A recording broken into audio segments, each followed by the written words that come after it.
ధ్యానం చేసుకుందాం. యెహోవా నీ గుడారములో అతిథిగా ఉండదగిన వాడెవడు?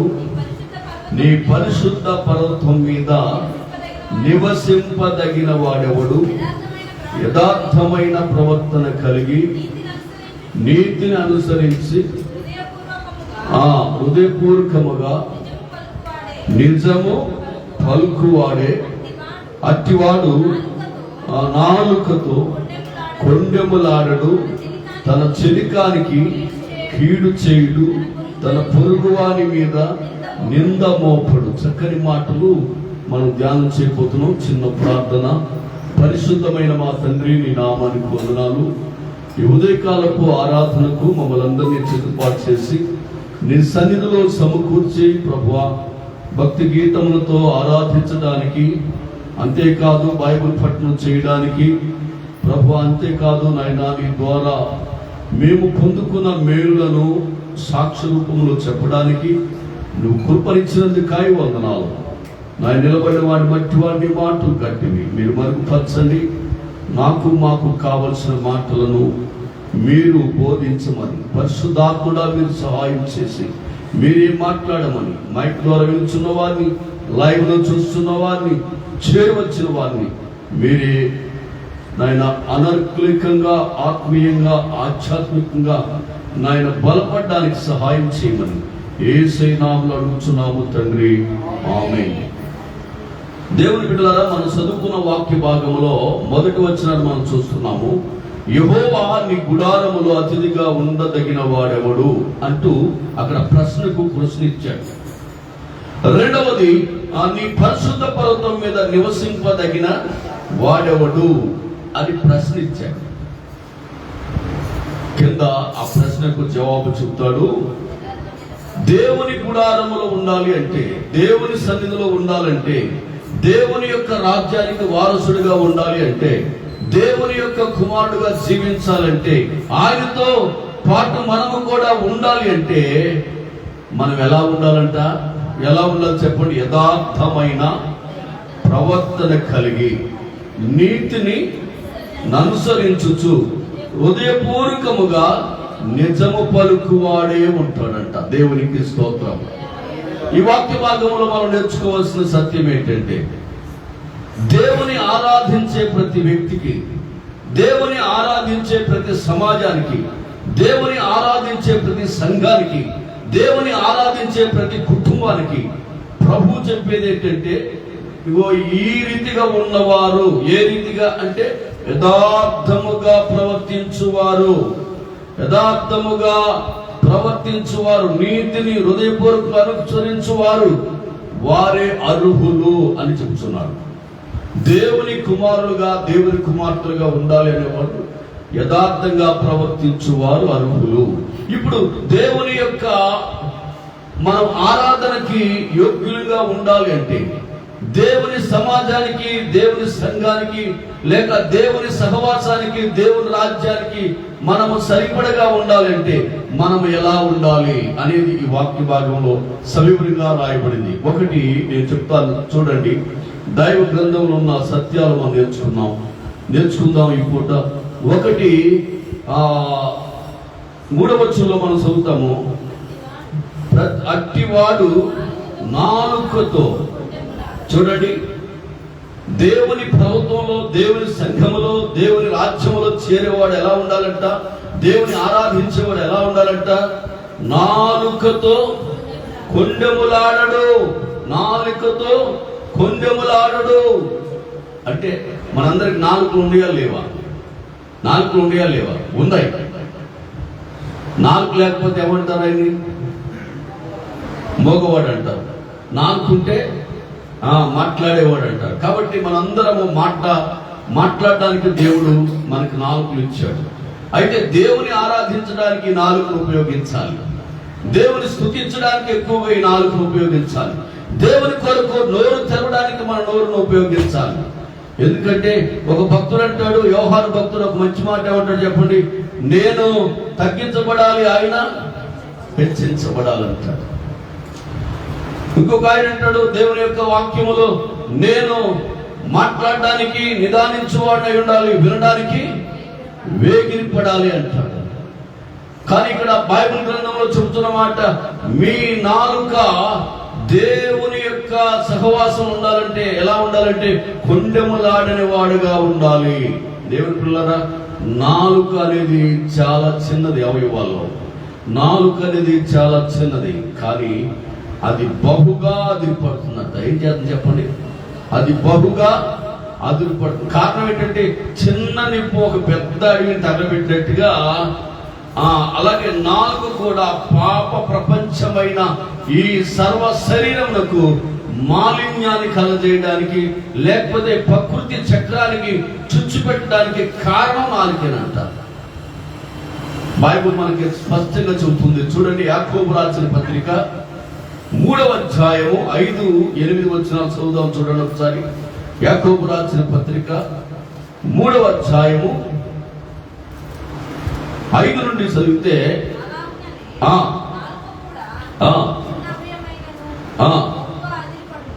నాలుక కూడా చిన్న అవయవమైనను బహుగా అదిరిపడునా,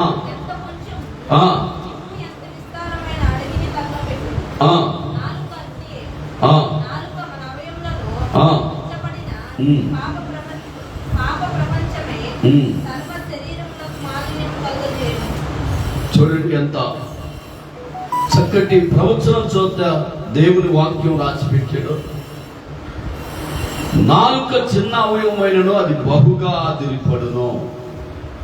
ఎంత కొంచెము నిప్పు ఎంత విస్తారమైన అడవిని తగలబెట్టును అంటూ నాలుక అగ్నియే. నాలుక మన అవయవంలో ఉండవలసిన పాప ప్రపంచమైన సర్వ శరీరమునకు మాలిన్యము కలుగజేయచ్చు, ప్రకృతి చక్రమునకు చిచ్చు పెట్టును అని రాయబడింది. ఈ దినాల్లో ఎవరినైనా మనం ఆలోచన చేస్తే మన జీవితంలో, మన బ్రతుకుబాటులో చాలా చోట్ల ఈ ప్రపంచంలో చూసినట్లయితే నాలుకను అదుపు చేసుకునే వాళ్ళు చాలా తక్కువైపోయారు. నాలుకతో విచ్చలవిడిగా మాట్లాడే వాళ్ళు ఎక్కువైపోయారు. మనం ఏ మాట మాట్లాడుతున్నాం, మనం మాట్లాడే మాటలు ప్రజలకు, అలాగే మనం చేసే ఆరాధనకు, మనల్ని పోషిస్తున్నటువంటి, మనం పుట్టించినటువంటి దేవునికి మహిమకరంగా ఉన్నాయా, లేక దేవుని హృదయాన్ని బాధ పెట్టేగా ఉన్నాయా అని ఎవరికి వాళ్ళే మనం పరిశీలించుకోవాల్సిన రోజుల్లో ఉన్నాం. దేవునికి స్తోత్రం, హల్లెలూయా. ఈ దినాల్లో ప్రతి ఒక్కరికి నాలుకతో ఎలా మాట్లాడాలో నేర్చుకోవాలి. ఎందుకంటే మనం ఆరాధిస్తున్న దేవుడు పూజాహరుడు, మనం ఆరాధిస్తున్న దేవుడు మహాకరుడు, మనం ఆరాధిస్తున్న దేవుడు మన ఆరాధనలను దేవుని రాజ్యములోనికి చేర్చాలని, మన యొక్క ఆరాధనలన్నీ కూడా దేవుని సింహాసనం యొద్దకు వెళ్ళాలని ఆయన కోరుకున్న దేవుడు. దేవునికి స్తోత్రం. బైబిల్ చూస్తుందిగా, నన్ను ఎందరు అంగీకరిస్తారో, అనగా తన నామందు ఎవరైతే విశ్వసిస్తారో వారందరికీ నేను అధికారం ఇస్తానంటాడు. కనుక మనం ఆరాధించే నాలుకను చాలా జాగ్రత్తగా కాపాడుకోవాలి. మొదటిగా మన నాలుకతో కొండెములాడని వాడుగా ఉండాలంట. ఎలా ఉండాలి చెప్పండి? కొండెములాడని వాడుగా ఉండాలంట.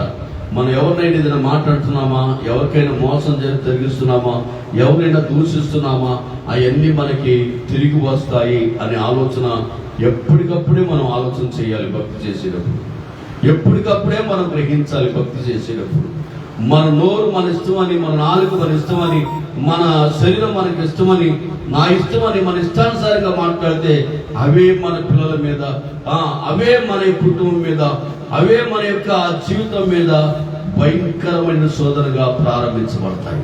దేవుని పిల్లరా, అందుకే యాకోబు భక్తుడు తన ప్రవచనంలో రాస్తాడు. మరొక మాట చదవండి, అక్కడే ఉంది.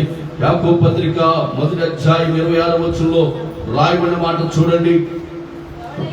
ఎవడైనను తన నోటికి ఏం పెట్టుకోవాలంటే చెప్పండి? తన నోటికి కళ్ళము పెట్టుకొనక తన హృదయమును మోసపరుచుకొనుచు భక్తి గలవాడనని అనుకుని నీడలా వారి భక్తి అంట కేవలం వ్యర్థమే. దేవునికి స్తోత్రం. నువ్వు ఎక్కువ మాటలు లోకంతో మాట్లాడేసి, ఎక్కువ మాటలు జోకులుగా మాట్లాడేసి, ఎక్కువ మాటలు నీ సమయాన్ని లోకానికి పనిచేసి, నాలో భక్తి ఉందిలే, నన్ను దేవుడు చూస్తున్నాడులే, నన్ను దేవుడు కాపాడుతున్నాడులే అనుకోవడం వ్యర్థమైపోతుంది. అది ఏమైపోద్దని చెప్పండి, వ్యర్థమైపోద్దంట. నీవు ఎక్కువ సమయాన్ని దేవునికి ఇవ్వాలి. నీ నోరుతో దేవుని వాక్యాన్ని చదవాలి, నీ నోరుతో దేవుని స్తుతించాలి, నీ నోరుతో దేవుని ప్రజల కొరకు, సంఘాల కొరకు, సమాజాల కొరకు ప్రార్థన చేయాలి. నీ నోరు, నీ ఆరోగ్యం, నీకు ఇచ్చిన ఆయుష్కాలము దేని కొరకు పనిచేస్తుందో ఆలోచించాలి. ఎక్కువగా కాలయాపన మాటలకు సమయం ఇచ్చే దినాల్లో మనము లేము. ఎప్పటికప్పుడు మనము మన జీవితాల్లో మనకి ఇవ్వబడిన అవయవాలన్నీ కూడా ప్రభు నిమిత్తమై పనిచేయవారుగా మనము కాపాడుకోవాలని ప్రభు యొక్క వాక్యం. అట్టివారి పరిశుద్ధమైన పర్వతం మీద నివసింపగలుగుతారు. దేవునికి స్తోత్రం చేద్దామా? హల్లెలూయా, హల్లెలూయా. దేవుని ఆరాధించే వారికి ఎక్కువగా కోపం ఉండదు. దేవునితో సహవాసం చేసే వారికి ఎక్కువగా మా ప్రజలతో మాట్లాడడానికి మనసు ఉండదు. దేవుని యొక్క సన్నిధిలో కనిపెట్టే వారికి, దేవుని ఆరాధించే వారికి ఈ సమయాన్ని ఎందుకు వ్యర్థం చేయాలి, ఈ సమయాన్ని ఎందుకు పాడు చేయాలి, నాకు ఈ సమయం వల్ల ఏమొస్తుందని ఎక్కువగా ప్రభుత్వాన్ని గడపడానికి ఇష్టపడతారు. దేవునికి స్తోత్రం. దేవునికి అవకాశం ఇవ్వడంలో ఎప్పుడు సమాజాలే, ఎప్పుడు సంఘటనలే, ఎప్పుడు మీటింగ్లే, లేకపోతే ఎప్పుడు యొక్క తిరుగుడే, వారి జీవితంలో ఎప్పుడు మాటలే, కలబోలే మాటలే. దేవుని బిడ్డ, నీకు వయసు ఉందని, నీకు సమయం ఉందని, నీకు ఇష్టం వచ్చినట్టుగా నీ జీవితాన్ని వాడుకునే వరకు ఒక దినాన్ని రాబోతుంది. నీవు నీ స్వకీయంగా మాట్లాడిన మాటలేని, దేవుని నిమిత్తమై మాట్లాడిన మాటలేనని పరీక్ష రాబోతుంది. ధవల సింహాసనం దగ్గర అక్కడ నిలబడబోతున్నాము. ఆ సమయంలో నీ మాటలు ఎక్కువైతే ప్రభు ఎంత బాధపడతాడు తెలుసా? అక్రమం చేయవారులారా ఏమంటాడు చెప్పండి? నా యొద్ద నుండి తొలిపోండి అంటాడు. దేవునికి స్తోత్రం. అందుకే దావీదు అనుభవంతో ఒక మాట మాట్లాడుతున్నాడు చూడండి. కీర్తన గ్రంథము 39వ అధ్యాయము ఆయన జీవితంలో ఇలా మాట్లాడుతున్నాడు. 39వ అధ్యాయము మొదటి వచనంలో మనం చదువుతాము, నా నాలుకతో పాపము చేయకుండానట్లు. దేవునికి స్తోత్రం చూద్దామా? ఎంత అనుభూతితో మాట్లాడుతున్నాడు చూడండి. నా నాలుకతో నేను ఎక్కువగా పాపము చేయకున్నట్లు నా మార్గములను నేను జాగ్రత్తగా ఇక్కడు భక్తిహీనులు నా ఎదుట ఉన్నప్పుడు అబ్బా ఎంత అద్భుతమండి. దేవునికి స్తోత్రం.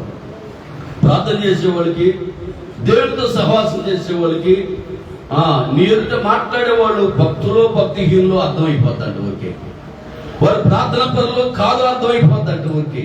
అప్పుడు నేను ఎప్పుడైతే వెళ్తా మాట్లాడకూడదు, నా నోటికి చిక్కం కావాలి, పరిశుద్ధాత్ముడా నా హృదయానికి చిక్కం కావాలని వేడుకుంటూ ఉంటారంట.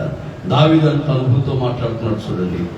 భక్తిహీనులు నా కంటబడినప్పుడు, నా ఎదుటనున్నప్పుడు నా నోటికి నేను సిక్కముచ్చుకుంటాను. దేవునికి స్తోత్రం. అట్టి కృప మనందరికీ అనుగ్రహించబడు గాక. దేవునికి స్తోత్రం. అందుకే సొలొమోను అంటున్నాడు, సొలొమోను ఒక చక్కని మాట అంటాడు, దేవుని బిడ్డ నీవు మాట్లాడే ప్రతి మాట నీ నాలుకను ఇష్టానుసారిగా వదిలేవంటే నీ నాలుకలోనే దేవుడు 2 భాగాలు పెట్టాడంట. ఏ భాగాలు పెట్టాడు? నువ్వు మాట్లాడే మాటలు బట్టి నీకు జీవం రావాలా? నువ్వు మాట్లాడే మాటను బట్టి నువ్వు పెదరకాడు సరిపోవాలా? జీవ మరణములంట, జీవ మరణములు ఆ 4 వచనంలో ఉన్నాయంట. సామెతల గ్రంథం 18వ అధ్యాయం 21వ వచనంలో మీరు చదివితే, సామెతల గ్రంథము 18వ అధ్యాయము 21వ వచనంలో మీరు చదివితే రాయబడిన మాట చూడండి.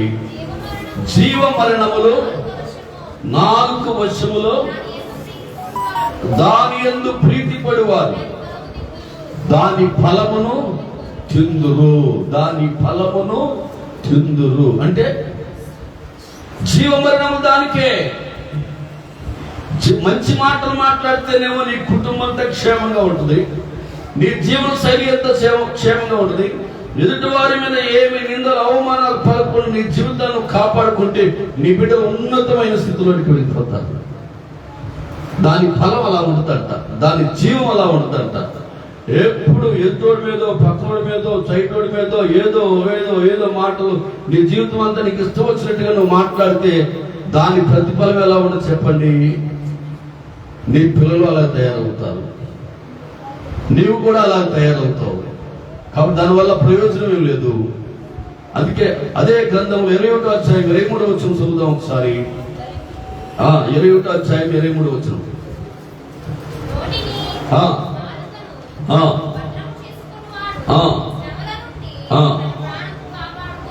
చూచారా? నోటిని నాలుకను భద్రం చేసుకుని వారు శ్రమల నుండి తన ప్రాణమును కాపాడుకుంటారు. ఈ మాట నాకు చాలా ఇష్టమైన మాట. దేవునికి స్తోత్రం. హల్లెలూయా. ఒక రోజున ఒక మహారాజు ఉన్నాడు బైబిల్ గ్రంథంలో. నేను మీకు చెప్తాను.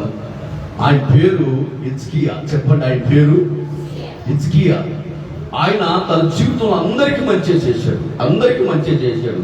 పేదవాళ్ళని ఆదరించాడు, శ్రమలో వాళ్ళని ఆదుకున్నాడు, తన ప్రజలకు కావాల్సినన్ని కూడా ఏర్పాటు చేశాడు. ఎందుకని ఒకరోజు భయంకరమైన మరణకరమైన రోగం వచ్చింది ఆయనకి. ఏమొచ్చింది చెప్పండి? మరణకరమైన రోగం వచ్చింది. మరణకరమైన రోగం వస్తే ఒక భక్తులు పంపించి, ప్రభు ఎస్ఐ గారిని పంపించి అంటాడు, హిజ్కియా నీ దినాలు సరిపోయి నీ ఇల్లు చక్కబెట్టుకో అని చెబుతాడు. అప్పుడు చూడండి, మనం చదువుకున్న వాక్య భాగము, తన నాలుక ఒకసారి చదవండి. తన నోటిని తన నాలుకను భద్రము చేసుకునేవాడు తన ప్రాణమును కాపాడుకును. ఎప్పుడైతే ఆ ఎస్సీ వచ్చి చెప్పాడో వెంటనే నేనేం మాట్లాడాను, నేనేం సంభాషించాను, నేనేం తప్పు చేశాను, నేను ఎలా ప్రవర్తించాను అని వెంటనే తన నోరుని తన నాలుకని రీడింగ్ చేసుకున్నాడు. వెంటనే రీడింగ్ చేసుకుని గోడను ఆనుకుని ప్రార్థన చేసాడంట. ఏమని చేశాడు తెలుసా? దేవా, నీ దృష్టికి నేను ఎట్లా నడుచుకుంటున్నో నన్ను జ్ఞాపకం చేసుకోను ఆయన ప్రార్థన చేశాడు. ఆ ఒక్క మాట చాలు. నీ దృష్టికి నేను ఎలా మాట్లాడానో, నీ దృష్టికి నేను ఎలా సంభాషించానో, నీ దృష్టికి నేను ఏ రకంగా జీవించానో నన్ను జ్ఞాపకం చేసుకోయా అన్నాడు. దేవునికి ప్రశ్నించాడు ఇక్కడ ఆయన. దేవుడేమో నీ ఇల్లు చక్కబెట్టుకోరా నాయన అంటే ఈయనంటాడు, దేవునికి ఒక ప్రశ్న వేస్తున్నాడు.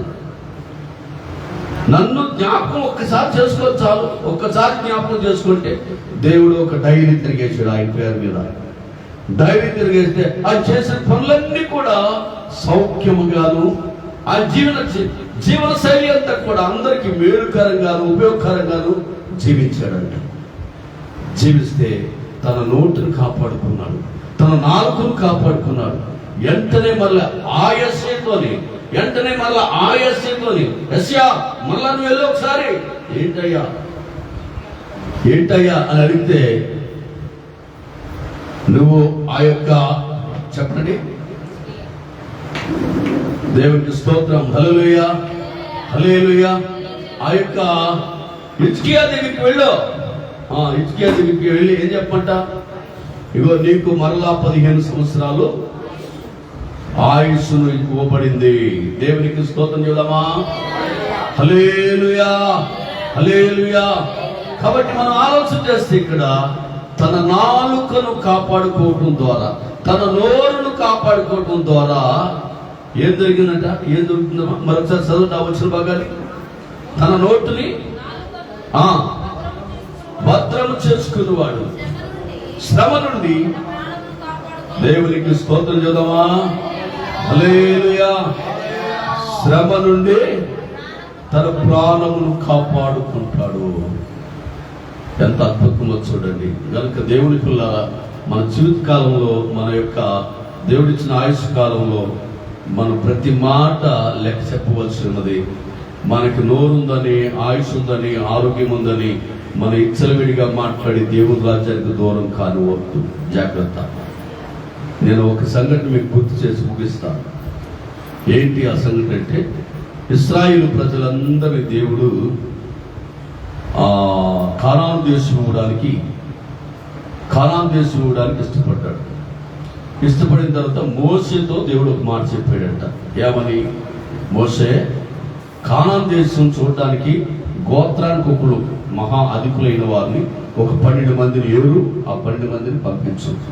వారు కానాను దేశం అంతా సంచారం చేసి ఆ దేశము యొక్క పంటలు, ఆ దేశం యొక్క పైరు, ఆ దేశం యొక్క ఆ వ్యాపారాలు అవన్నీ కూడా చూస్తారు, ఆ మనుషులు చూస్తారు. పంపించమంటే మోషేకి దేవుడు చెప్పినట్టుగా మోషే 12 మంది గోత్రకర్తలు పంపించారు.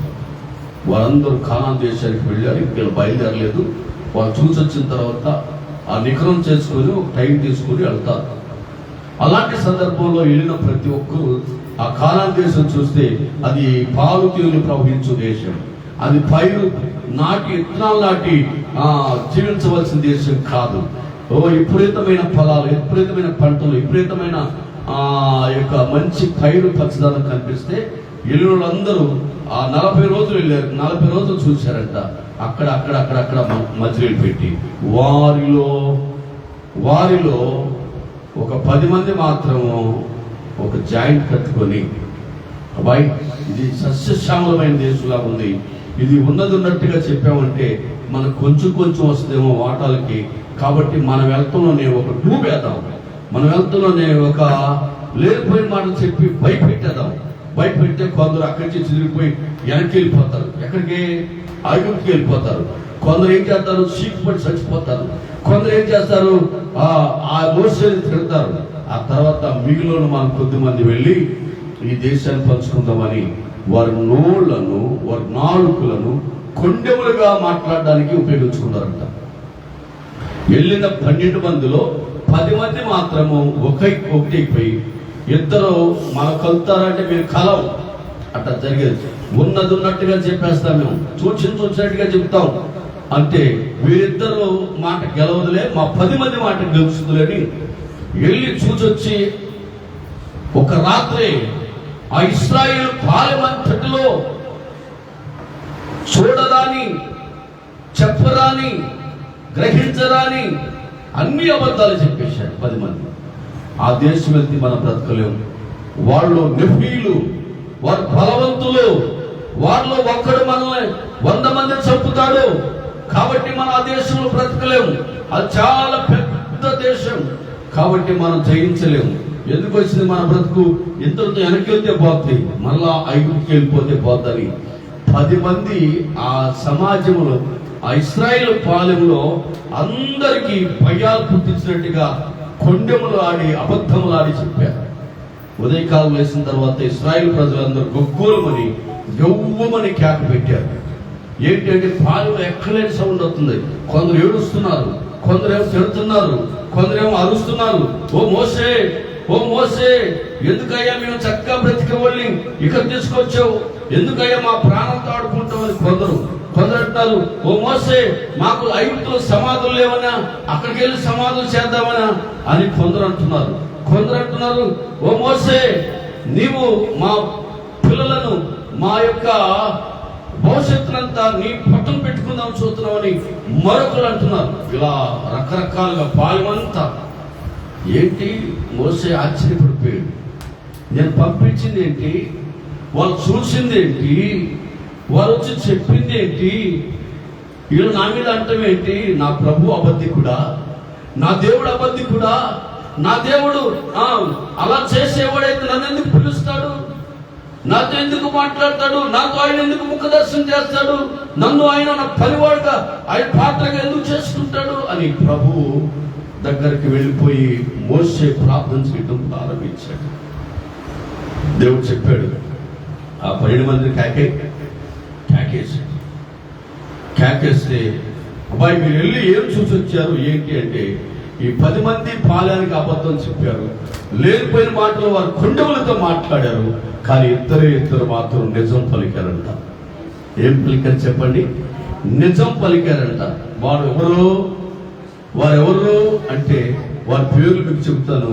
1 యెహోషువ, 2 కాలేబు. చెప్పండి, 1 యెహోషువ, 2 కాలేబు. వీరిద్దరు అన్నారు, మోసే వాళ్ళు చెప్పేది అబద్ధం, మనం నిజంగా దేశానికి వెళ్ళగలం, నిజంగా వారిని జయించగలం, నిజంగా వారి గుండెల్లో మన గురించి భయం ఉంది, మనకి ఆ దేశం అంతా దేవుడు ఇస్తాడు, వీళ్ళు చెప్పినంత అబద్ధం అని చెప్తే ఇద్దరు మాట్లాడుతున్నారని వాళ్ళందరూ రాళ్ళు తీసుకొని కొట్టడానికి సిద్ధమయ్యారు. అంటే 10 మంది మాట, 6 లక్షల మంది మాట తీసేసి మీరిద్దరు గొప్పగా చెప్తారని రాళ్ళతో కొట్టడానికి సిద్ధపడ్డారంట. ఆ రాళ్ళతో కొట్టడానికి సిద్ధపడితే వీళ్ళిద్దరూ నిజం పలకడానికి, తన నోరును కాపాడుకున్నవాడు తన జీవితాన్ని కాపాడుకుంటాడని బైబిల్ చెప్పిన మాట ప్రకారం మేము సావైనా సస్తాం, మేము దెబ్బలైనా తింటాం, కానీ నిజాన్ని మాత్రం మేము పలుకుతామని నిజం పలకడానికి సిద్ధపడి పలికితే వెంటనే ప్రభు వాక్కు బయలుదేరిందంట. ఆగండి, ఎదుగో నేను ఇచ్చే దేశాన్ని, నేను చేసే కార్యాన్ని, నేను వారికి చేయబోయే అద్భుతాన్ని వారు నమ్మలేదు కనుక, వారు 40 రోజులు తిరిగి వచ్చి ఈ అబద్ధం ఆడారు కనుక. ఎన్ని రోజులు తిరిగి వచ్చారు చెప్పండి? 40 రోజులు తిరిగి వచ్చి ఈ అబద్ధం ఆడారు కనుక వారిని అందరి నిమిత్తం ఈ ప్రజలందరికీ ఒక మాట చెబుతున్నారని ప్రభు చెప్పాడు. ఏమని చెప్పాడు తెలుసా? ఒక అద్భుతం ఏంటి తెలుసా? వీరందరూ 40 సంవత్సరముల అరణ్యంలోనే తిరుగుతారు, అరణ్యంలోనే రాలిపోతారు. వీరెవ్వరు కానాను దేశానికి వెళ్ళరు. నిజంగా పలికిన వారు కాలేబు యెహోషువలే అంటారని చెప్పాడు దేవునికి స్తోత్రం చేద్దామా? హల్లెలూయా, హల్లెలూయా. చూడండి, వీరు ప్రాణాలైనా తెగించారు కానీ అబద్ధం ఆడడానికి ఇష్టపడలేదు, కొండెము చెప్పడానికి ఇష్టపడలేదు గనక వారి నోరును కాపాడుకోవటం వలన వీరు దేవుని రాజ్యానికి, వీరు కానాను పట్టణానికి, ఆ పరమదేశానికి వెళ్ళడానికి ప్రభు ఏర్పాటు చేశాడు. వీరికి ఏం శిక్ష పెట్టాడంటే అబద్ధం ఆడినోళ్ళకి 40 రోజుల నుంచి దేవుడు చూపించిన కార్యాలన్నీ మర్చిపోయి మీరు అబద్ధం ఆడారు కాబట్టి ఒక రోజుకు 1 సంవత్సరం చొప్పున 40 రోజులకి 40 సంవత్సరాలు మీరు అరణ్యంలోనే తిరుగుతారు, అరణ్యంలోనే రాలిపోతారు. ఇప్పుడు మనకు అర్థమైందా? తన పరిశుద్ధ పర్వతం మీద ఎక్కదగిన వాడెవడు? చెప్పండి మరలా. 15వ అధ్యాయంలో రండి ఒకసారి ఒక మాట. యెహోవా గుడారములో అతిథిగా ఉండదగిన వాడెవడు? నీ పరిశుద్ధ పర్వతం మీద నివసింపదగిన వాడెవడు? చూడండి, ఎవరుంటారంటే ప్రశ్నిస్తూ అంటాడు, యథార్థమైన ప్రవర్తన కలిగి నీతిని అనుసరించు హృదయపూర్వకముగా నిజము పలుకువాడే. దేవునికి స్తోత్రం చూద్దాం. హల్లెలూయా, హల్లెలూయా. మీరు చూడండి, సంఖ్యాకాండము 14వ అధ్యాయము మీరు ఆ మాటను తెలుసుకోవడానికి నేను రిఫరెన్స్ చెప్తున్నాను. సంఖ్యాకాండం 14వ అధ్యాయము 34-35 వచనాలు ఒకసారి మనం చదువుతాం. చూడండి, నిజము పలికిన వారికి ఎలా వచ్చింది జవాబు, అబద్ధం పలికిన వారికి ఎట్లా వచ్చింది?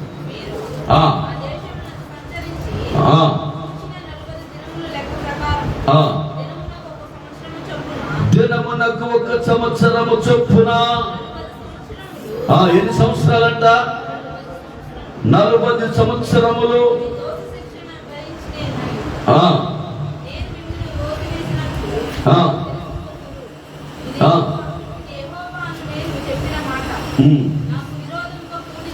నాకు విరోధముగా కూడిన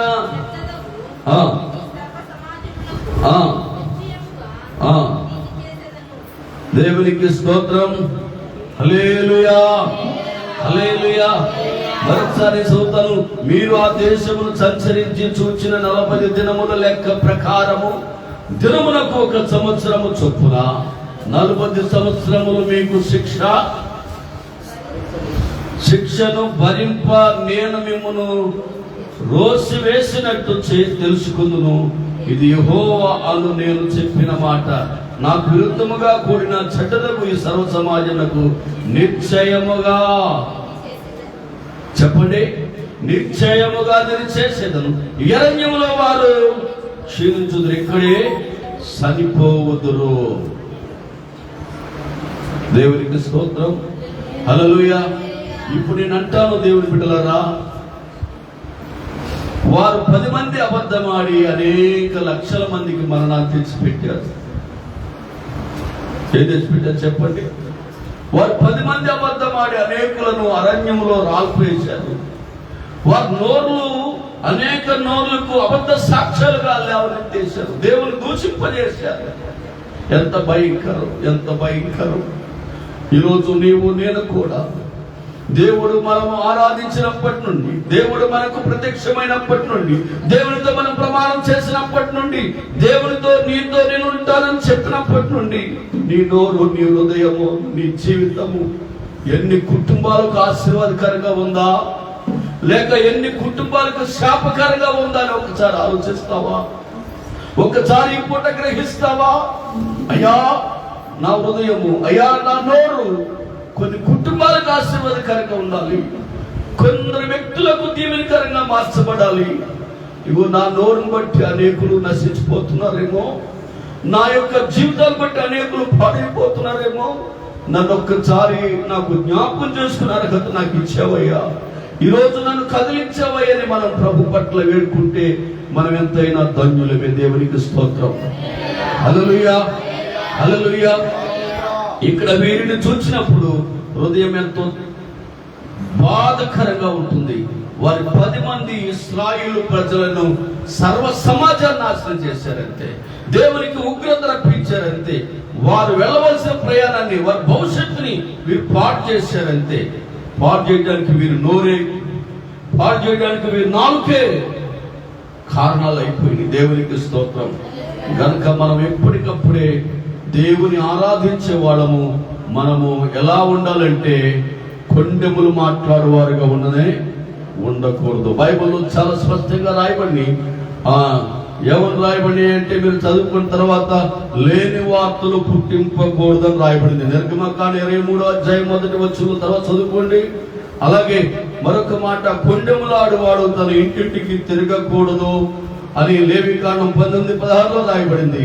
గనక దేవుని పిల్లరా, వీరు చెప్పిన మాటలను బట్టి మనం ఆలోచన చేస్తే మన ఆరాధన ఎలా ఉంది అనేది ఆలోచన చేద్దాం, మన దీవెన ఎలా ఉంది అని ఆలోచన చేద్దాం. గనక కొండములు చెప్పే వారి గురించి దేవుని యొక్క వాక్యం చివరి మాట ఇలా అంటుంది. చూడండి, చివరి మాట 50వ కీర్తన 19-20 వచనాలు మనం చూద్దాం ఒకసారి. 50వ కీర్తన 19-20 వచనాలు చూద్దాం ఒకసారి.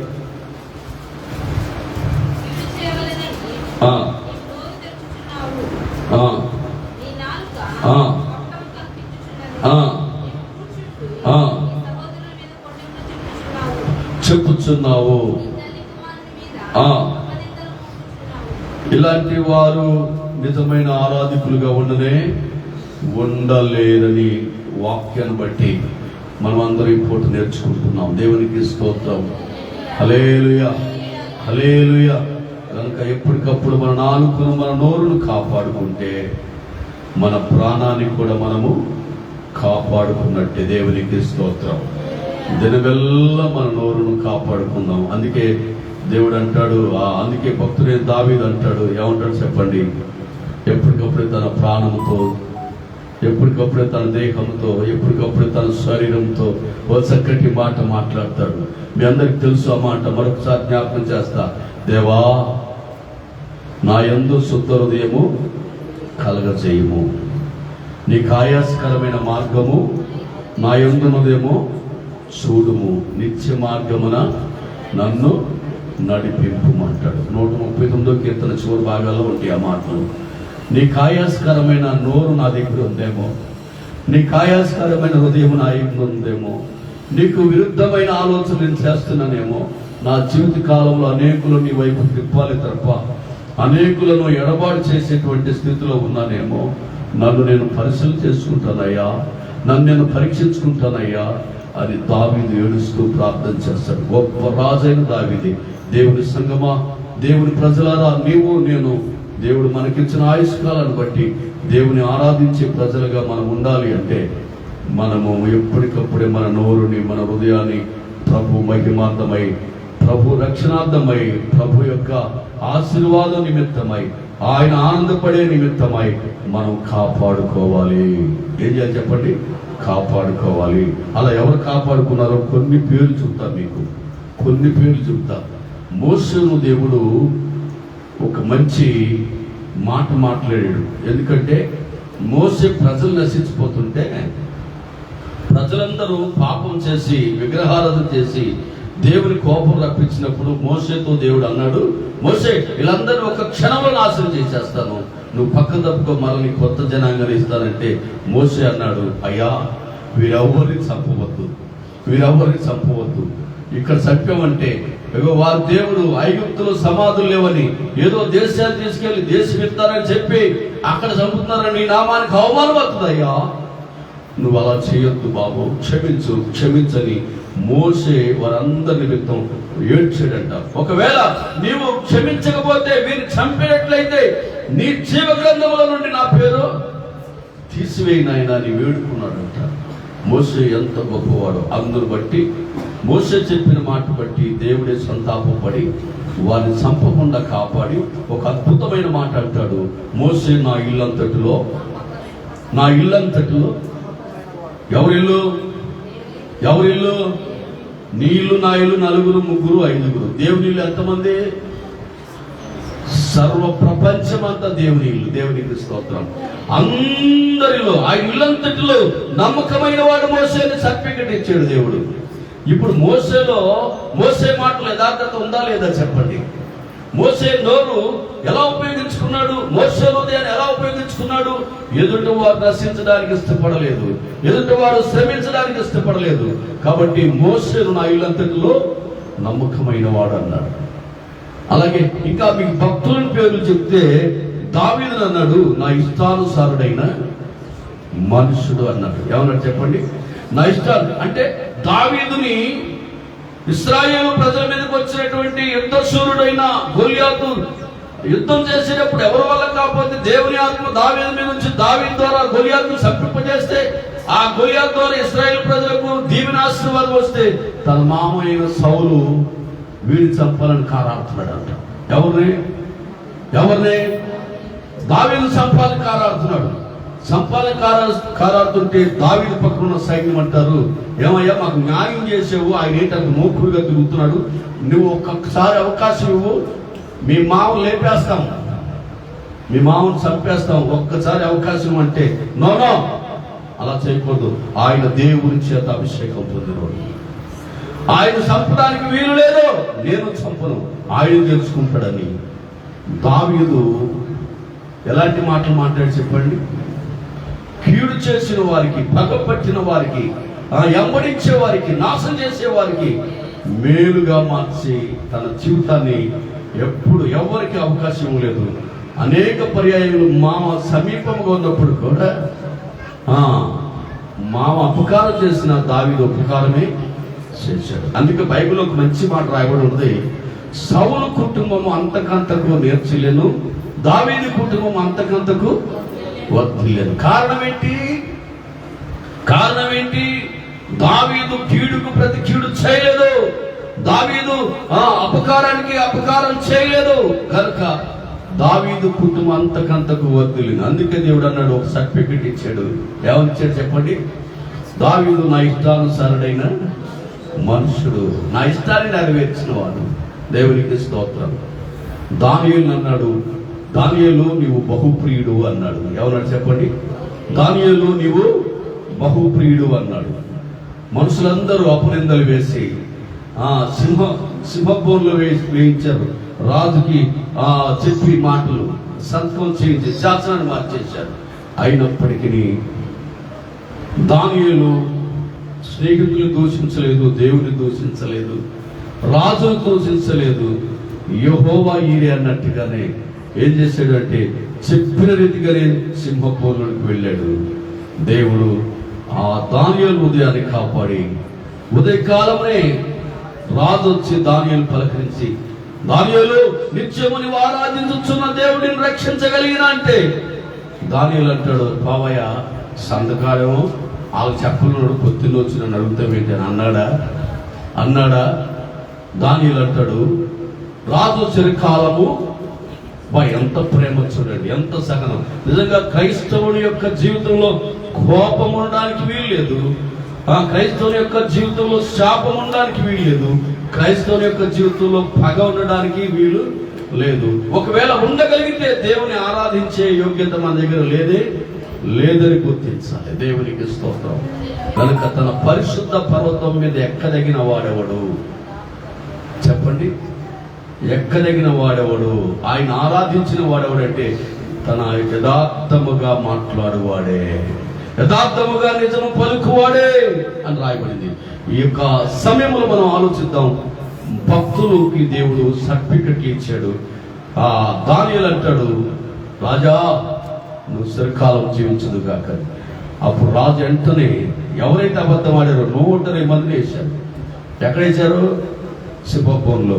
ఒక్కడిని తినలేని ఆ సింహాలు 120 మంది ఆ గుహ యొద్దకు రాగానే అక్కడ రాయబడి మాట, వారి మీద ఎగిరిపడి వారిని తిని వారి బైకులను దంతపొడిగా చేసేసి అంట. ఏం చేసినాయి చెప్పండి? ఒక్కడిని తినలేని ఆ సింహాలు. కారణం ఏంటంటే దేవుని యొక్క మహాకృప, దేవునికి స్తోత్రం. కనుక మనము దేవుని ఆరాధించేవాడు ఎలా ఉండాలి? యథార్థముగా ప్రవర్తించువారుగా, నిజము పలుకువాడుగా, మన నోరును కాచుకునేవాడుగా. మనందరి కోపాలు ఉంటాయి. కోపము చెప్పండి ఎలాంటిదంట? కోపం ఎలాంటిదంట? తన కోపమే తనకు అని ఉందా లేదా? తన కోపమే తనకు శత్రువు. క్షణమాత్రం కోపానికి జీవితం అంతా ఏడవలసి వచ్చిన పరిస్థితులు చాలా ఉంటాయి. జాగ్రత్త దేవుని బిడ్డలారా. ఒకవేళ మీరు కోపాలుంటే, రోషాలుంటే, ప్రభువా నాలో కోపాన్ని తొలగించమని ప్రార్థన చేసుకుంటే తప్పులేదు. దేవుడు ఆ కోపాన్ని తీసేస్తాడు. బైబిల్ కూడా మీకు చెబుతుంది, ఉదయకాలం వచ్చిన కోపం అంట సాయంకాలానికి ఏమైపోవాలంట అంటే ఉదయకాలం వచ్చిన కోపం సూర్యుడు అస్తమించే లోపునే విడిచిపెట్టాలి. అప్పుడు నీ కుటుంబం ఆశీర్వాదంగా ఉంటుంది. నువ్వు దీవించబడతావు. కొందరు అంటారు, నా కోపం నా డొక్కలో ఉంది, నా కక్ష నా డొక్కలో ఉంది అంటారు.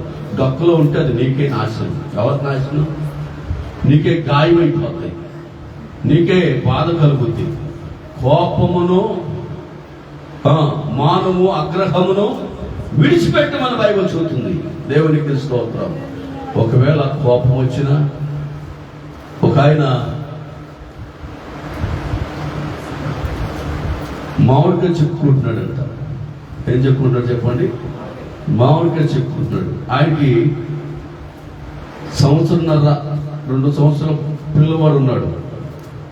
ఎందుకు తండ్రి మామిడికాయ చెక్కే ముందు సత్తు ఇడిచి ఆ సత్తులో ఉన్న 500 కాగితం ఆ టేబుల్ మీద పెట్టాడు. ఇంకో సత్తులో వేసుకోవచ్చులేదు. ఈలోపు ఆ కుర్రాడు వచ్చాడు, ఆ కాగితాన్ని తీసి పక్కన చించేశాడట. ఏం చేశాడు చెప్పండి? చించుతామని చేతిలో ఉన్న కత్తిన వచ్చాడు, విసిరేశాడు. కోపం అనిపించింది వాడికి. తగరాని చోట ఇక్కడ తగిలిందంట, గుచ్చుకొని అప్పటికప్పటికే ప్రాణం. ఇప్పుడు 500 ఎక్కువ బిడ్డ ఎక్కువ? చెప్పండి, 500 ఎక్కువ బిడ్డ ఎక్కువ? మరి ఆ పాడు చేసింది ఏముంది వీళ్ళు ఏముంది? క్షణమాత్రం కోపానికి జీవితకాలం అంతా ఆడవలసి వచ్చింది. చెప్పండి, ఒక క్షణమాత్రం కోపానికి జీవితకాలం అంతా ఏడవలసి వచ్చింది. అట్లాగే చాలా మంది ఒక క్షణమాత్రం పాపానికి జీవితకాలం అంతా అనుభవించాల్సి వస్తుంది. కనుక చాలా జాగ్రత్తగా క్రీస్తు పిల్లలము దేవుని వాక్యాన్ని వినండి, దేవుని వాక్యాన్ని చదవండి. మీకు దేవుడు జ్ఞానం నేర్పుతాడు, కోపాన్ని తీసేస్తాడు, ఉగ్రతను తీస్తాడు, ఆ నీతిని మీకు నేర్పిస్తాడు, ఎలా నడవాలో ఎలా మాట్లాడాలో మీకు నేర్పిస్తాడు. అట్టి కృప మీ అందరికీ ప్రభు తోడయుంచును గాక. ప్రార్థన చేసుకుందాం. పరిశుద్ధమైన మా దేవా, నీ నామానికి వందనాలు. ఈ సమయంలో నీ సన్నిధిలో మేమందరం సమకూడి నాయన నీ పరిశుద్ధ పర్వతం మీద ఆరాధించడానికి, నిన్ను స్తుతించడానికి ఎలా ఉండాలో మాకు కొన్ని మాటలు నేర్పించారు. సమయం కొద్దిగా ఉన్న కారణం చేత నాయన కొండెములాడని వాడే దేవుని ఆరాధించువాడు, యథార్థంగా ప్రవర్తించువాడే దేవుని ఆరాధించువాడని సత్యాన్ని మాకు నేర్పించారు. కొండెములాడుట వలన ఎన్ని నష్టాలు జరిగినాయో, అనేకమైన ప్రభు భక్తులు నాయన తన జీవితంలో నాయన ఎన్ని మేలు పొందారో, కొండెములాడని వలన ఎంతమందికి ఆశ్రయాన్నిచ్చారో మేము చూడగలిగాం. కొండెములాడిన వారు ఎందరినో నశింపజేశారు. కొండెములాడిన వారిని ఎందరో జీవితాలను మాయం చేశారు. వారు కూడా మట్టిపాలైపోయారు. అయ్యో, మా జీవితంలో మా మిగిలిన కాలమైనా, మేము జీవించే కాలమైనా మేము చాలా జాగ్రత్తగా జీవించడానికి మాకు నీ వాక్యం నేర్పించావు నాయన. నా మాటను, నా నాలుకను, నా నోరును నేను కాపాడుకుంటానయ్యా నాయన. నా నోరును బట్టి నా కుటుంబము, నా మాటను బట్టి నా జీవితము, నా మాటను బట్టి నా సమాజము, నా మాటను బట్టి నా వాడగట్టు, నా మాటను బట్టి నా యొక్క నాయన సంఘము దీవించబడుతుందని నీ వాక్యం ద్వారా తెలుసుకున్నాను. అతి కృప అందరికీ మీరు దయచేయాలని ప్రార్థన చేస్తున్నాను. వచ్చిన బిడ్డలందరినీ మీరు దీవించండి. రాని వారికి మరొక సమయాన్ని ఇవ్వండి. నీ కృప తోడయుంచమని యేసుక్రీస్తు నామములో ప్రార్థించడుగుచున్నాను తండ్రి. ఆమేన్. లాస్ట్ ప్రార్థన చేస్తారు.